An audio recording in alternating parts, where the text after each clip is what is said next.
There's all the research that shows that we're just not as good at multitasking as we think we are. Very true. Yeah, I'm positive I'm not good at multitasking. All right. Okay. Should we start this thing? Maybe we should multitask and do something useful while we're talking about this. Everything's a copy of a copy of a copy of a copy. Deja vu.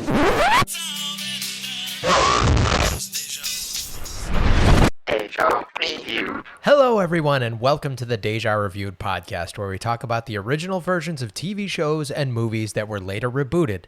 In Season 2, we're discussing the first and only, mercifully, season of the original Battlestar Galactica. I'm Michael. And I'm Mark. And today, we're discussing... Unfortunately... We're debating whether this is episode 1 or 2. If you're considering episode 1 this 2+ hour saga, then this is still episode 1 called Saga of a Star World. Or if you're going through the NBC app or streaming on NBC.com, I apologize for all of that. And then that would be episode 2, Saga of a Star World Part 2. I think we got to call it episode 2 because I feel like just making it through this counted as like making it through like 10 episodes of a normal show. That it does feel like we need to be making some progress on this or else I cannot handle this. Okay, Mark, are you ready to hear what the same description I read last week was? Sure. After the 12 colonies of mankind were destroyed in a sneak attack by the Cylon tyranny, the last Battlestar Galactica leads a makeshift fugitive fleet on a desperate search for the legendary planet Earth. And it was directed by Richard A. Kalla and Alan J. Levi, who's uncredited, and it was written by Glenn A. Larson and created by Glenn A. Larson, and stars Richard Hatch, Dirk Benedict, and Lorne Green. Well, Boomer, one thing this place isn't is crooked. Where'd you get all those cubits? Gambling, I'm telling you, Boomer, you can't lose. That's what I'm talking about. You ever been in a gambling chancery where you couldn't lose your money? No, but then I've never been here before either. 2 notes on the credits here. Oh, God, that's how bored we are by this. Maybe 3 notes. Note number 1, I think it's funny because this originally aired as a 2-hour thing. And like we talked about last week, they did a full-on like feature-length opening credits. And then when they're splitting this into episodes, they just use the whole thing again. So it's like this ridiculously long opening credits for like a single episode. Including the opening narration was the exact same as last week, and I want to get to that in a second. Okay. But on the credits, so it was super long, so I basically stopped paying attention during the opening credits. And then I kind of tuned back in right at the end as the directed by was like going away. And then I had to rewind because I thought it said directed by Richard Hatch. I'm like, they were already letting the actors direct? That's a bad sign. But it wasn't. It was just Richard something else. And then the third thing is, from the end credits, just while I'm talking credits, you mentioned Glenn A. Larson, the creator, also was one of the composers and had 2 music cues that he was credited for in the end credits, which was kind of interesting, I thought. Well, and based on what Derek told us from last week, maybe he stole those music credits from someone else because they were calling him Glenn Larceny. I like that little line. Well, and Derek also had the note about how they reused the Battlestar Galactica theme as the national anthem or whatever in the reboot, which is also Glenn Larson involved with that. And so I wonder if that was a cue he was responsible for, made sure to sneak it in there because then he would get royalties from that old music cue on the new episodes. Possibly. And because I forgot to mention, this originally aired on September 17th, 1978. And had it aired at that time on the NBC app, there would still be people trying to make it through the episode today. Okay. The majority of my commentary on this is going to be bitching about the NBC app or NBC.com because it is a complete nightmare. It probably took, this is what, 43 minutes worth of or 48 minutes, I think is what I saw it was. So it took me about technically 2 hours. 49, although actual you mentioned that they had the original VO.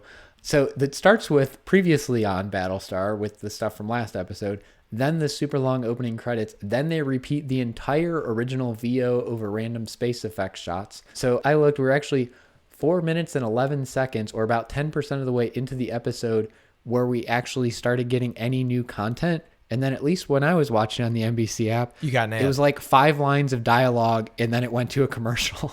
That's exactly what happened to me. Speaking of the previously on, which is I think narrated by Lauren Green again in this one, you had mentioned last week how they had like the cliffhanger were heading for Earth and they didn't end the episode.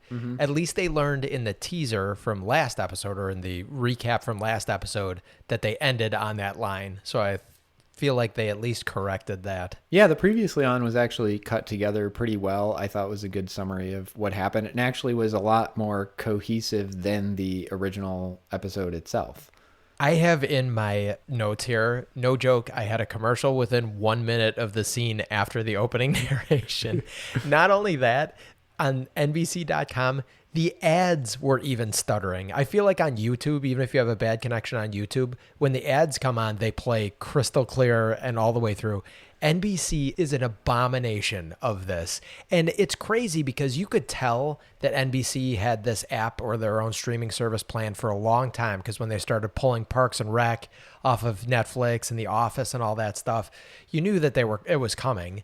And they have so much, well, they have those two shows, but they have some good content. I think Quantum Leap was an NBC show. They had all that, must-see TV from forever.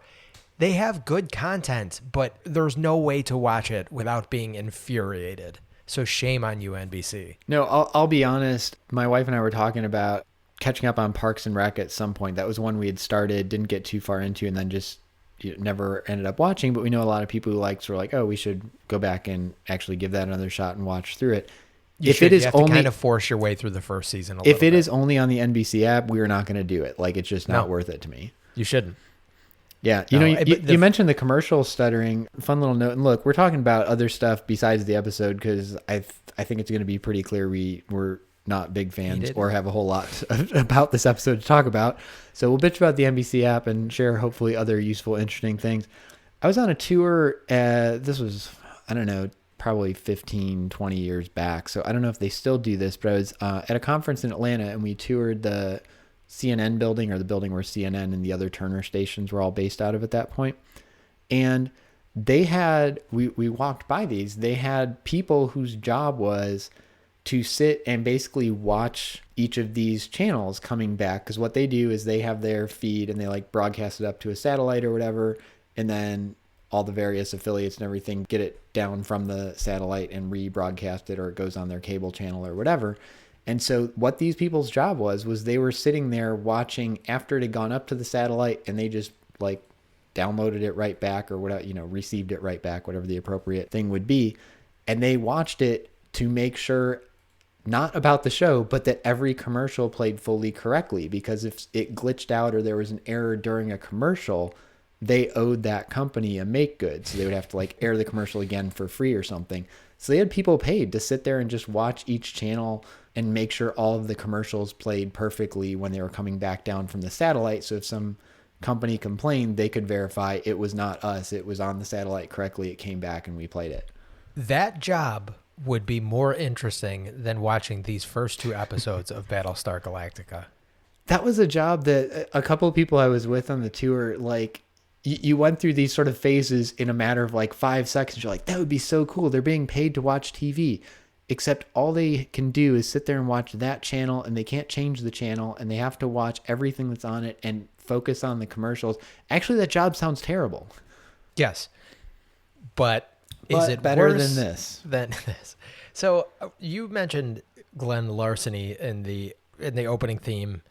I don't actually hate the opening theme. I think the opening theme is actually okay, but it goes through some wild shifts in tone before the credits are even done. Like you would think that there is some sort of, Star Wars, you've got this grandiose opening theme that kind of carries the same tone through that theme until they switch to a different song. But listen before, if we make it to a third episode, listen before the third episode, how it's almost like they spliced the Star Wars theme with like Leia's theme and then Yoda's theme all in the same opening. Yeah, before it's the almost credits like are an even done. overture more. Right. But, I wonder again, so we talked about this last week, and as our usual theme, I did not do any research to follow through on this between last week and this week. But I do wonder if it's a TV composer, and in TV, you're just not used to writing like 1, 2, 3 minute long music cues. I mean, you're writing 30-second, Stings. 40 seconds. Yeah, short 10-second stings. Like, that's a long opening credit sequence to write like one cue for, particularly if you're used to writing music for TV. And maybe that's why it feels like an overture, like things sort of patched together, because he didn't have an idea. He's like, for I what got to he fill was. another 35 seconds. Speaking of those opening credits and theme and narration, is this going to be the theme for the whole? Are we going to have to sit through this for every episode, or do you think this is just for these first 3 that make up this mini movie? I'm certainly hoping it's just for these three.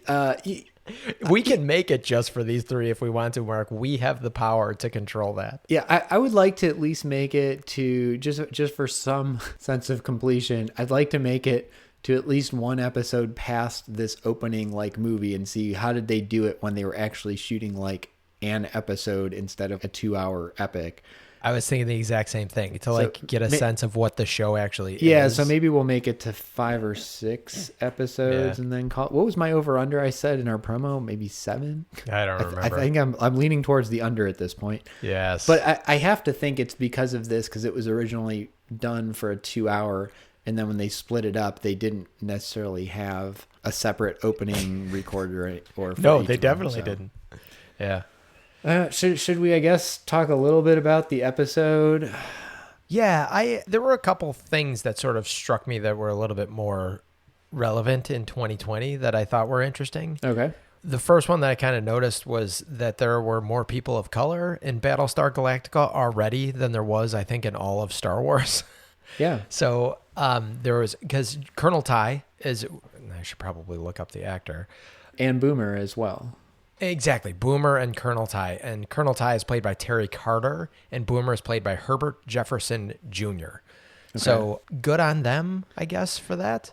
Yeah, well, I mean, definitely different than what we were seeing in the Twilight. I mean, totally different show. But, you know, we talked very much about the couple times when you did see actors of color, or basically anyone who was not white, in major roles, and those were few and far between. And a man. And yeah, and they were all white men. That's what that show was about. Yeah. And here, if we ever have Derek back on, which we should, because he's more interesting than we are, I'd be curious to know kind of what was going on here in the 70s at this point, if this was unusual or if this was kind of par for the course at that point.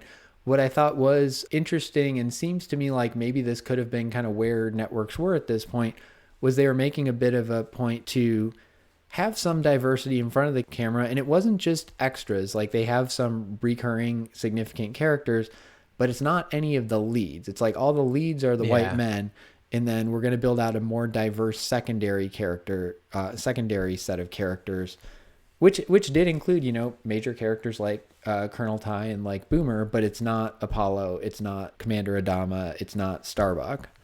It's going to be interesting to see how, because Colonel Ty obviously in the reboot was crucial, and Boomer too. Yeah. It's going to be interesting to see how much of that original Colonel Ty is faithful to that reboot character. Well, I mean, a big difference here in just that Colonel Ty seems like a very by the book competent in this one. Yeah, like a very, but like competent, by the book, like career military person doing everything the right way, got his head on straight. And Colonel Ty in the reboot was like the exact opposite. You're like, this guy should not be in command of a spaceship. Yeah. Which brings up an interesting point. If the original Colonel Ty had been a white man and they had chosen his character traits in the reboot and gave it to a black actor, that would have been a disastrous choice. Yeah, maybe. Although, you know, Boomer was an Asian actor, and, you know, without getting into spoilers, there's some interesting choices made with the direction that character goes. For sure. Oh, I just meant having a person of color play. They took this character that was this very competent, very straight by the books military man and made him this kind of hopeless drunk. Would not have been a good look for the reboot, is what I'm saying. Maybe. Well, yeah, yes, I agree with you. The question I would have is, I really wonder how much of the audience for the reboot had any familiarity with the original. Very true. Because I have to say, honestly, like, I vaguely knew it was a reboot. Like, I knew there was an original Battlestar Galactica, but I'd never seen any of it and didn't know really anything about it. I started watching the reboot because I heard from so many people that it was a really good TV show, which it was. But it wasn't I'd be curious what the audience was who like really loved the first one and came into the reboot and would have had those kind of reactions the same way that you get in Star Wars when it's like, wait, we can't have a girl be the lead character in a Star Wars movie, and like the rabid fan base. I don't think that exists as much for BSG. Maybe I'm wrong. So maybe they could have got away with it more. I don't know. That's a perfect segue into my other point. I like that you only have 2 points. You're like, then we're done. Let's move on. Yeah, that basically of the major thematic things. The people that were so rabidly defending Starbuck, and granted, we've only seen an hour and a half-ish of his character, I don't understand why they were defending that character so much, because he's a creep. He just is chasing after women. He's a creep. I don't like him at all as a character so far. Maybe he redeems himself. I'm sure we'll never get far enough to see that. But I really, truly, Starbuck is like low-rent, slimy Han Solo, and it's not charming and it's not endearing. I don't know if this was pre-A-Team, right? Yes. So like I don't get, because it was a more endearing, slimy guy in A-Team when he was face. For sure. Yes, much better. And granted, I haven't watched A-Team in a long time, which maybe we should do that next. But I don't remember him being so overtly like sexual and weird and creepy. Yeah, and I think the other thing is, I think there's 2 comparisons we could make. We could compare to Katie Sackhoff, Starbuck in the reboot and how that character is handled. And also you make a good one to Han Solo, who shares some of the same traits and much of the same wardrobe, but it's not... you think of the way Han Solo is treated, and we get some of that from the get-go, and I don't want to get into like the who shot first with Greedo and thing, but we get that he's maybe a little bit of a low life, sort of slimy, but he's also got this like good sense of humor, and it's clear right from the get-go his talent. Like he gets talked about like, oh, he's the one who made the Kessler run in however many parsecs and less than 12. Which I was not a huge fan of Solo. I thought it was fine. I thought it was great. I didn't dislike it. I thought it was fine entertainment, but I wasn't super thrilled. But I liked how they, there'd always been the discussion about, well, a parsec is a unit of distance instead. And I loved how they explained that in there and yes, he found a shorter route to go. Yeah. But we got that he really, there was some specific evidence of him being a good pilot. And then right away we get him like flying and evading the, Imperial blockade and being able to hide. And like, we get this resourcefulness and that he really is good. And Starbuck, we keep hearing this stuff about like, oh, he's like the best pilot. We haven't seen any of it. No, not at all. All we've seen is him just be sleazy and kind of grudgingly do his job reasonably competently, I guess. Yeah, but you hit the nail on the head. Harrison Ford has a level of charm that Dirk Benedict does not have. And so he could play that character. I mean, you're right. They're both, in theory, these roguish space cowboys, and Harrison Ford pulls it off, frankly, with just as bad, if not maybe worse, dialogue written for him, because Lucas cannot write dialogue, and is able to pull it off because he's Harrison Ford. Dirk Benedict doesn't have that. I actually think this might be the rare place where I would say the Star Wars dialogue was better than what Dirk Benedict had to work with here. Yes, that is probably true. Oh, man. Yeah. But yeah, one of the things that's happening in the second episode so far is he's trying to help out we do find out that she actually was a prostitute, the woman we saw at the end. That I believe you mean she's a socialator? Socialator, yeah. Can I just interject here for 1 second? Yes, please, jump in. There was an interesting thing I was noting kind of throughout this episode. Again, very clearly they're kind of ripping off Star Wars, but it felt like they're kind of missing the point of things that worked in Star Wars, like taking a concept that Star Wars did but not understanding what about it worked. And I just thought the Socialator was a really good example of that, in that one of the things Star Wars does is it does exist in its own kind of universe and has its own lingo. And sometimes people throw something out and it's just like, that's how something exists in Star Wars world, like it's not exactly the same as our English language. There's some things that are called differently, and it kind of gives it this feel that it's a little bit different. And they tried to rip that off here, but they're not doing it in any sort of smart way. They're like, really, okay, let's just find any word we can randomly replace with something to make it feel different. But they do it so much that it feels like they're just going out of their way to try to change things that have no purpose. And in Star Wars, I actually think Lucas does a pretty good job from the get-go of really keeping everything very clear and using English language or things that are just very clear from what they say, what they are and what they mean, with a few things thrown in like, okay, well, there isn't this kind of magic crystal in the real world, so we need to make up a name for it. So we'll make that. But he doesn't just say, like, instead of Han Solo being a space captain, he doesn't say, like, I'm a space Glarful, you know? Right. And this, it was like every other line had some word that they're just making into something weird to try to sound cool. And it honestly just got obnoxious. And the Socialator, I thought, was a good example of that. Although that one was one of their better ones, since at least it Socialator, you kind of got like, okay, socialite, okay, I get she's a prostitute and this is their name for it. But this was just, it was all over the place. And just, I got so sick of like, oh, here's another thing where they're just going to make up some stupid word instead of just using the English word, and it's just going to be annoying instead of like creating a broader universe. You didn't like laser torpedoes? That at least kind of described what they were doing, except that a laser is like an energy weapon and a torpedo is like a physical weapon. But well, technically in Star Wars, they're blaster bolts too. There is an actual bolt inside the laser. That's a, for anyone that was is doubting that me really? during the I did trailer. not know that. You in Force Awakens, Kylo Ren freezes it, and you can kind of see the bolt inside of it. But to your point, Star Wars did such a good job. I don't need to have seen Star Wars and seen what they are when they say lightsaber or blaster. And those are technically, I mean, maybe not blaster as much, but that is technically a made-up word. And it's so descriptive and so obviously what it is that it's helpful. Like it's not, you're right, Lucas didn't just invent for the sake of inventing. I might be wrong in this, but I'm pretty sure droid was an invention of Star Wars, like a sort of shortening of android. But I'm pretty sure that was where the term droid comes from. And I mean, something that just tells you how much more cultural capital Star Wars has, if we needed any evidence relative to BSG. Like, if you say droid, people who haven't seen Star Wars know what you're talking about. If you say socialator, nobody's going to have any idea what the hell you mean. I had 3 phones in a row that were in the droid line. You remember the original droid sound effect? Yeah, yes. Droid. I have continued to port that over to new phones. I currently have a Galaxy S8 that uses that as my text message sound.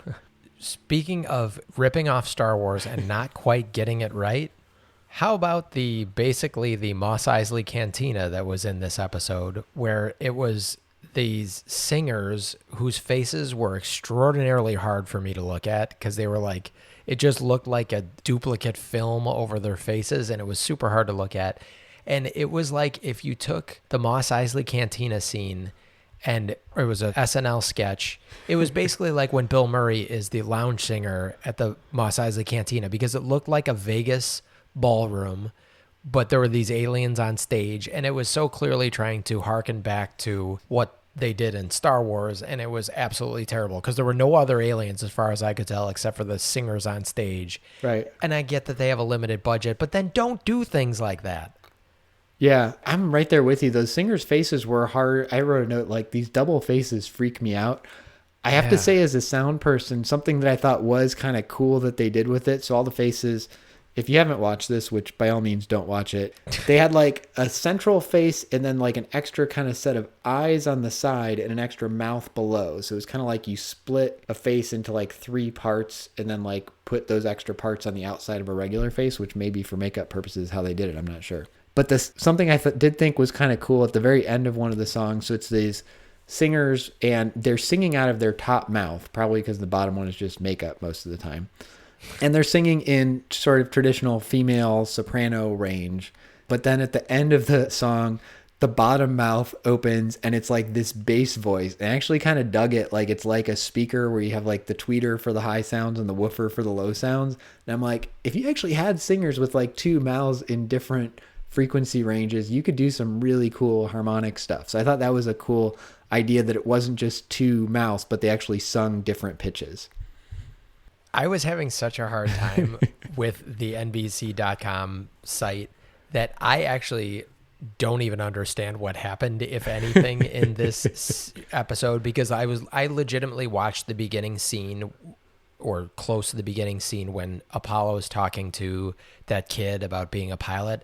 I've seen that scene now no fewer than a half a dozen times. So I was so checked out because it legitimately took me, I think, over an hour and a half to watch this 48 minutes or whatever, 49 minutes you said, of show, because of the commercials and having to refresh the website and everything. I downloaded the NBC app and tried to see if that was any better. That wouldn't even load. It just buffered for about 5 minutes. This was an absolute nightmare to watch. If this was an episode, if this was 33 from the reboot of Battlestar Galactica, I still would have come out pissed off at it. And that's one of my favorite episodes of television ever. This sucked. That's fair. Since we're talking about ripping off Star Wars, there's actually one thing where I'm like, I wonder if Star Wars ripped this off of Battlestar as... I wonder if you're going to say the same thing I was Is it when say. When Balzar's talking with the Supreme Commander, and Balzar's like, we had a deal, and the commander goes, I've now altered the bargain, and I couldn't help but think of Empire Strikes Back.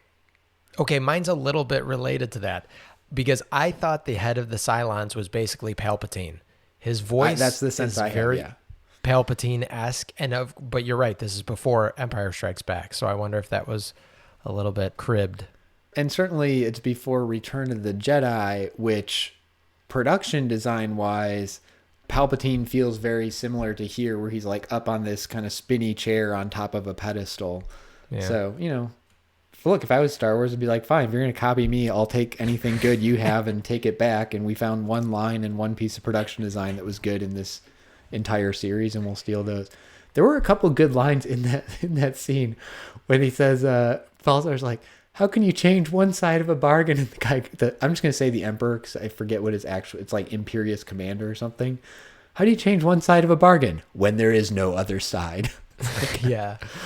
And then shortly, one more line I wrote that I love because it was so cheesy. This was from like 2 scenes later. When I think it's Starbuck. You're not going to believe this. Boomer looks over. I don't believe it. And for the people who have not seen Empire Strikes Back or have not seen it in a while, of course, the line you're referring to is when Vader says to Lando Calrissian, I'm altering the deal. Pray I don't alter it any further. That's right. And yeah. Yeah. Let's take a break, Much better Mark. movie. I unless you want to plow through, because I do not have that much more to say about this. Let's take a quick break. We will rehash, drink a little bit, and then come back.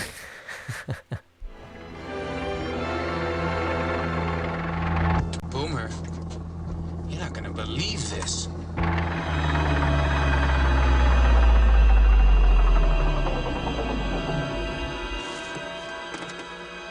I don't believe it.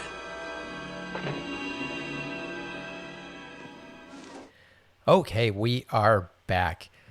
Before we left Mark for the break, I was mentioning how I was having a little bit of a hard time following this very simplistic plot because I kept getting jumped around in time. I don't even know if the app was making me skip stuff or if the site was making me skip stuff. Or would you even know if it did? That's exactly what I was thinking. I'm like, maybe this is just bad. So they end up at this planet where the Mos Eisley Cantina basically was. Carillon, yeah. Carillon, which also I'm so sick of that. Oh, there's something sinister is happening on this planet. It worked for the Twilight Zone in pretty much every episode. They were able to set the tone for that. But God, I hate that trope when we all know something bad is going to happen. And from the teaser for next episode, yes, of course, something bad is going to happen. But I don't know what was happening, how they got there, because I thought Apollo had suggested shooting laser torpedoes at like an asteroid field or something like that. But then when they were blasting their way through, they were blowing up these structures or ships. What the hell was going on?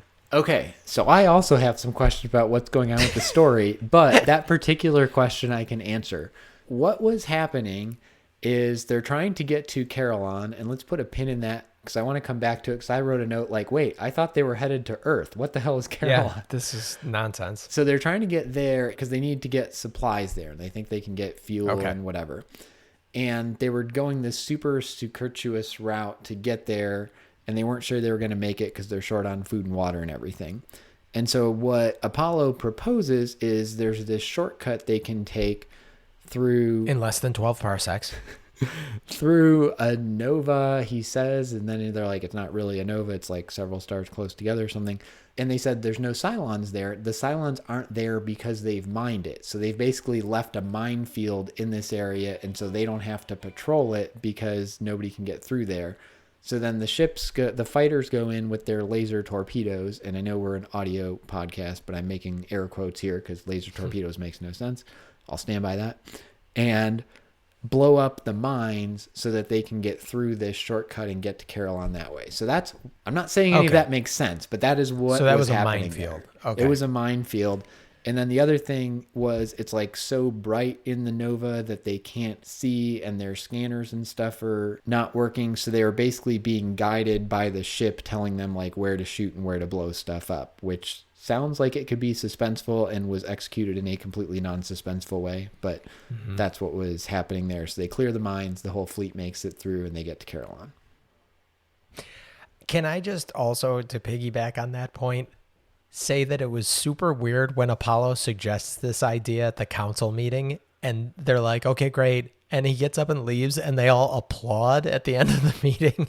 I thought that was so dumb and annoying and weird. Well, can we take a step back to I thought like all the people from the council got killed, and so I guess, okay, they would try to reconstitute this council or something with the surviving people, but they seem to reconstitute it like by magic. I guess I'm comparing it to the reboot where there was like big questions about structure of government and who's in charge and things, and this was like, interesting. Okay, somehow we've got this back. But like they're just meeting in a conference room with a couple of fighter pilots just like hanging out eavesdropping, and then when Apollo has an idea, he's like, hey, let me have the whiteboard here. And I'm pretty sure even in a fairly open governmental structure, like, look, if you want to go to Washington and sit and watch like the Senate or the House or something, you can do that. You can go up to the gallery and watch them and spectate like it's open. Look, you're not going to see anything get done because nothing's happening. Okay, that's fairly open. You can't just like, hey guys, let me offer a suggestion. Just like walk onto the Senate floor, grab the mic, and like, how about we do this bill? And like, that's just not how this works. And it was weird that they were like having this meeting in this open conference room, and nobody else is around but just three of the fighter pilots just kind of hanging out watching. Yeah, none of this made sense. No. It's funny you say that you're going to skip back because that's literally all the website was doing to me every 2 minutes or so. So I'm surprised I don't know this plot intimately, but it was very, very tough to follow when it kept reloading and jumping around. Well, so my overall take on this, I mean, I'm glad you asked the question what was going on, because I was able to explain that one in terms of like, here's what the episode said was going on. But this was just such a mess of a story and structure. And I had the feeling, I have no idea if this is true, but I felt like this was cobbled together out of something that at one point had been longer and more elaborate. And there's like conversations that feel like they're taken out of larger conversations, and now we just get this little piece. And there was probably some plot point that got cut out that would have made the next scene make more sense and things. But like, just the fact we ended the last episode with the like, we're going to head to Earth. Okay. And then there's no mention of Earth here. There's no mention where they specifically say like, we're short on supplies. We need to find somewhere close. What about this planet Carolon? Which I think there actually literally are scenes exactly like that in the reboot where they just, hey, we need to have some clarity to the plot. What's happening here? We're going to go do this. They just like skip that, and they're arguing about what the best way to get to Carolon is when we don't know what Carolon is, why they're going there, or anything. And this is like screenwriting 101. Like, yes, it's easy to look at something after it's done, and you can always find flaws. Like, you could take your favorite movie, your favorite TV show, and there's always stuff that could have been done better or differently or in retrospect. Every film I've ever worked on, you get to the end and you watch it, you're like, we should have done this differently and this differently and this. So I'm not saying I expect perfection, but screenwriting 101 is, if your big setup in the last scene was we're going to head to planet A, and then your next episode is heading to somewhere totally different, you got to have something where you explain why you changed from let's go to Earth to let's go to Carolon. Yeah, and I wonder if this is, again, a problem of this being a movie split into 3 episodes. I don't know. Maybe if there was a scene cut out between like what ended up as episode 1 and episode 2, I don't. Yeah. But yeah, because you're right. They did establish that they were short on supplies earlier, and even in the episode before, and I think a little bit at the beginning of this episode. Right. But you're right. There's no bridge in that gap between we're short on supplies, Carolyn has supplies, we're going to Carolyn. Yeah, and I don't mean to imply like audiences are stupid. I'm like, these are basic, like you need them to have some idea what's happening and why you're doing what you're doing. And it's not like they needed a 20-minute, here's the history of Carolyn. You needed one character to say, well, Carolyn's close. Can we make it there? They have supplies. That would have taken 3 seconds out of the episode. Yeah, how long is the scene where in Empire Strikes Back where they decide to go to, I know they weren't picking up supplies, but where they decide to go to Bespin to lay low from the Imperials? It's a quick little, and it's a character establishing scene between Leia and Han, and like it's 2 minutes long, if that. Yeah, when and they decide to go to Bespin. Yeah, and you make a good point there that they use it for something more than that. Like they're smart and use it as a character moment between Leia and Han, and we get a little sense of what the backstory of Han and Lando is going to be. Mm-hmm. But essentially, it's there to tell you where they're going and what they're doing. And even in some of the lesser Star Wars episodes, like I remember in The Phantom Menace, where they're like out on the ship and like, we got to find some place to lay low. What's out here? Not much. What about this Tatooine? Okay, let's try it. Like. Yeah. I'm not saying that's a brilliant scene, but you're like, okay, we understand where they're going and why they're going there. And I don't want to just harp on that one, but that seemed like an endemic problem throughout this entire episode is there seemed like things that could have been interesting or guided us and they just weren't. Like, I'll go to the mind clearing part. Like there were bits from the way it was shot and the way that it was written that you can tell there were things they were trying to build some suspense, like, is the ship going to melt around them? Are their scanners going to miss some mines? Because they can't see, are they going to not be able to shoot all the mines? Like, there's all these things that could have created suspense, and they just don't use them in a smart way or create any. Like, we don't know anything about how many mines there are, and like, oh, we know there's 20 mines, and they've blown up 18, and they think they're done, but we know there's still another mine out there. Or they shoot and they think they blew one up, but we get a shot showing it's still there. And is the Battlestar going to hit it? Like, there's all these things they could have done. They could have said, you know, if the temperature in there gets above some arbitrary number, you know, gets above 150, they're not going to work and we won't be able to see the mines. And they talk about the temperature like it's 100 now, it's 200, but we have no reference for what these mean. Like, is that high? Does that mean things aren't going to work right? Is that, you know?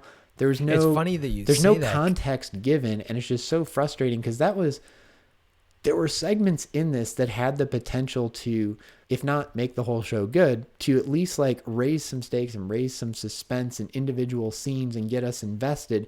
And at every point, they like choose the way that is least interesting and doesn't create any suspense.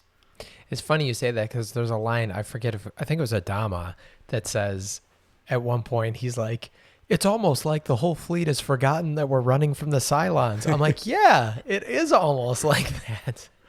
Whereas after the reboot, the original movie or whatever, like the original like longer pilot, is that episode 33 when the whole episode is about them staying one jump ahead of the Cylons. And they do a great job in the reboot of you never are allowed to forget, and the characters never forget. Whatever we're doing, is that going to help us stay ahead of the Cylons? Like that central conflict is always there. 100%.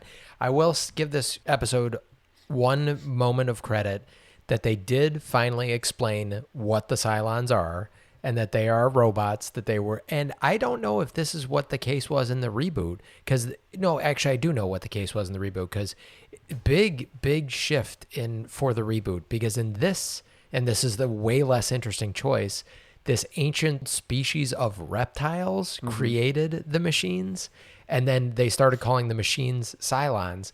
Whereas the reptiles supposedly died off, which I think might end up being important. I'm not sure. I think because the Supreme Leader doesn't seem to be a robot, and I'm wondering if he's maybe like the last of these reptile people. I don't know. Which will not be interesting at all. But the whole thing in the reboot that was so interesting was the Cylons kept calling themselves man's sons and daughters of man, or whatever, man's creation. And the reason the Cylons were so bitter in the reboot was because man essentially abandoned them and left them to their own devices. And there's no intrigue in this. It just seems like they are always at war with these lizard Cylon people. The lizard Cylon people built machines to help them in that war, and the machines are what's left over. That is not interesting at all to me. Yeah, although at least it was a little bit of clarity on what that backstory was. But yeah, True. But no, you're dead on. And we talked about that last week. That I don't think I ever said it as succinctly as this, but a lot of the plot of the first episode there and the first episode of the reboot are very similar, and there's scenes that are almost identical. But the few things that the reboot really changed were like so crucial to its success. And so one was the idea of this sort of military versus civilian government, which is a major conflict driving the first season, and they embody with these two characters, Adama and President Rosalind, that is a great sort of character conflict. And another one being that they established right off the bat that the humans created the Cylons, and then there was this long war, and they have a different backstory where like then the Cylons have disappeared. We don't know where they've been for years, but there was still this meeting, once a year to reinforce the armistice or whatever. But the fact that there was this inherent connection between the humans and Cylons, and the Cylons were the children of humans. Yes. Brought such a different dynamic to it than this. And I thought maybe there was a moment where, so the way we get this information, because there's a pretty decent exposition dump here that's handled somewhat well, I thought.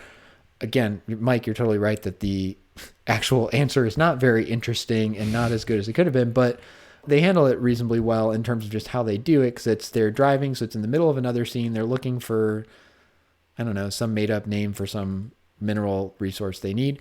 And Apollo is explaining to the kid the history of the Cylons and who they were and what. And he has this line where he says, they're machines created by living creatures a long, long time ago. And I was like, oh, maybe that's going to be a reveal that even like humanity itself has forgotten that they were the ones who created the Cylons, like that it was so long ago. And then that's going to end up coming up that we find out like, oh, it was them. And then they immediately foreclose that possibility. Like, yeah, it was this race of reptiles called the Cylons. And then we eventually start, and I'm like, oh. So you had this really interesting idea that you like teed up and then struck out on. I don't know if that's the right baseball analogy, but it was like right there to be following in the footsteps, in time travel wise, following in the footsteps of the reboot, but then they don't do it. And I got to say one other thing about the reptile history. So it turns out in this episode that there are these aliens running the Mos Eisley casino, and they're obviously there for some nefarious purpose, which we don't quite find out what it is in this episode. I guess they're saving that for episode 3, but it's like very clear. And it's not even one of these sort of subtle things, which you have. I feel like actually some of the Twilight Zones were more subtle. We're like, okay, I think maybe there's something nefarious going on here, but not like, they're like so obvious, like, yeah, it's a casino where everybody wins and you get infinite food and we don't have to pay anything. And so, like, no one thinks about there's a reason for this. But anyway, so the aliens who are doing this, I think are supposed to be some sort of like insectoid type, like was what I got from the way that they chitter chatter and such. But they looked an awful lot like reptiles. And it really bothered me. It's like, I'm okay.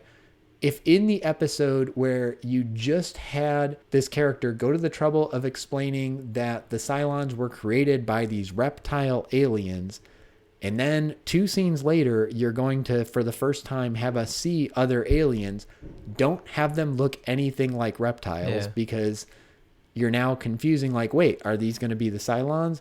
And I don't think there was any intention that they were the Cylons. I think just the costumes they came up with look like reptiles, which is a terrible decision because you just spent this time explaining the Cylons are reptiles. Like, you have all the rest of the alien types possibly imaginable, whatever your creativity can come up with, and they're like, let's make something that's the one thing we could do that is confusing. I agree.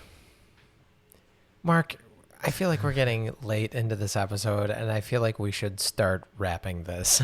Agreed. I feel like we've badmouth covered, this I feel episode like, quite a bit, which is probably what's appropriate. Can I share two maybe positive things about this episode very quick? Sure. One is I thought it was interesting the exterior shots of the ships, just some of those where they're kind of showing the Galacta. They're almost like establishing shots, and then they're going to cut inside and show what's going on. I thought it was kind of interesting what they did with the sound. Some of the shots remind me a little of the original Alien, just in the way that they're framed. These sort of slow push in on these big lumbering spaceships. And there's always a question of what do you do with sound in space? And Alien famously had the, there's no in space, no one can hear you scream.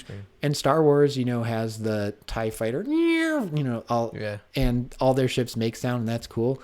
I thought it was kind of interesting what they did, as opposed to that silence, or in Star Wars, of the silence in Alien, or this in Star Wars, where you hear these sort of rumbles where you hear like their engines. They kind of have like a wind noise, and I thought it kind of worked. Like, I don't know if it's supposed to be the engine or just this sort of general like vacuum of space sound, which I realize in terms of physics makes no sense, but they kind of gave a little character to, like, when you're out in space, they had this consistent sort of ambience they gave to it. And I thought that was kind of cool, and not something that I think I've actually heard done that way in other movies. So that was interesting. And then the other positive point I'll bring up was they have this character, is it Sai Yuri, the like decadent guy? I don't actually know how you spell his name, but I think it was Sai Yuri, they gave some weird description of his backstory that I don't know if it was relevant or not, but it seemed like they were trying to do, which I thought could have been smart if better executed, like him as a metaphor for their whole civilization. Like, basically, like, he used to be this active, engaging guy, building society, improving things, and then just got complacent and decadent and living in the past, very like Roman Empire falling sort of thing. But also you got this sense of maybe that's what's happened with this society. I thought there was potential there. I don't know if they will follow through and continue to milk it. It seemed like they were establishing Sai Yuri as enough of a character that if the show was well done, which I guess is a big if at this point, they would follow up on and do more with. But I think that there was potential for an interesting metaphor about their larger society and how they got to this point. And they squandered that, like they squandered every opportunity to engage me in this episode at all. Mike, did you like this reminded me of the first episode where the president was on like video screen but didn't know where the camera was. They have the camera in the launch tube that its only purpose, because it's just like pointed at a wall very close. Like, you get no sense of like what's happening in the launch tube or if some piece of gear is functioning properly or anything. It's solely there to show if Starbuck brings a girl into the launch tube so they can pull them up on monitors.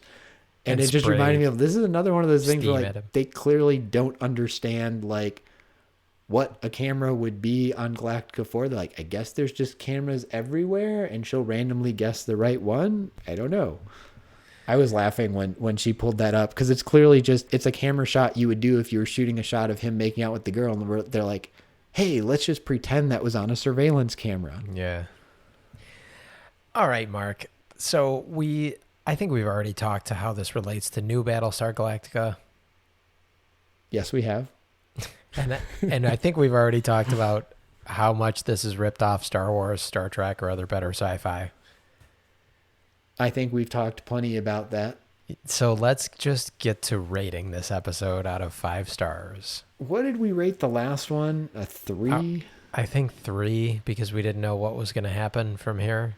Well, this was worse than the first one. It was worse than the first one, and I'm honestly docking it another half a star because, seriously, because it's such a goddamn nightmare trying to even watch this, and it wasn't quite as bad, although it was pretty bad last episode.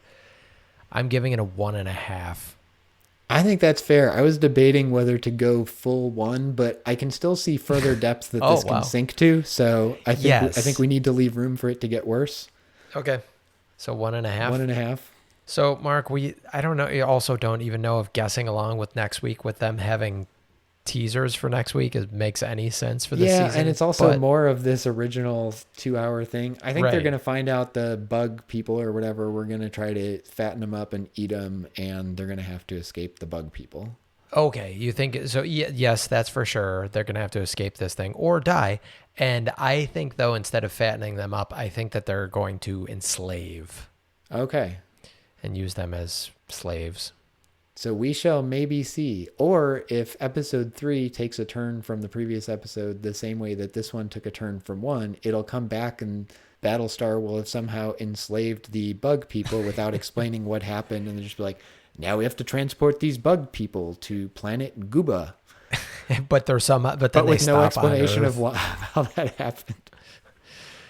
And if you guys want to watch that next episode in advance, this is super confusing. If you go to NBC.com or on the app, it's the 3rd episode, but it is called Saga of a Star World Part 3, probably. I think it's on, still I this think on first opening movie. NBC.com, it's still called just Battlestar Galactica. Yes, Part that's 3. right. Yes. Yes. I So would Part also 3. encourage you. I think the problem is it's just not available anywhere else. But No, I if know. you can find anywhere else to watch it, if you know a friend who has an old VHS tape of it, or And VCR. who doesn't have a VCR, Mike? Come on. If you have the USA Network app, apparently you can stream it on there. Oh, I wonder if that's better. Maybe I'll try that next I don't time. have that app. I don't know. Is it paid? Who knows? Oh, no. You know what? I just tried clicking to it, and it took me to the NBC app. Oh, no. Is USA owned by NBC Universal? If they are, throw some goddamn money into your app development and web servers. Oh, man. You guys don't watch this show. If you're really into it, you are welcome to watch along with us. We would encourage you to maybe find a different way to watch it, or just take our word for it that it's bad. I would encourage you to watch The Twilight Zone and listen to season 1 of Deja Reviewed, which I might just start watching The Twilight Zone and I'll just start describing those episodes in our next episode and just see if you can even tell a difference. This is really encouraging me to just go back and rewatch the reboot of Oh, I Battlestar. know. It's so It's good. been a while. I know. It's been a while since I've seen the reboot. And every time I hear one of those characters' names, I'm like, oh man, I wish I was watching that instead, but Mark's making me watch this crap.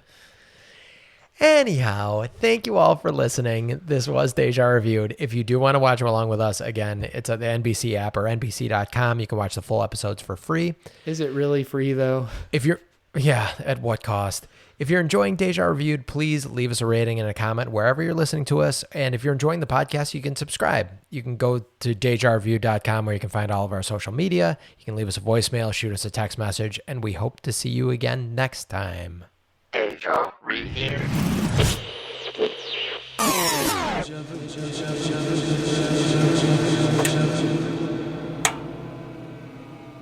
man. This show sucks. I'm going to stop recording. Yeah, I'm going to stop recording and stop believing in the goodness of humanity.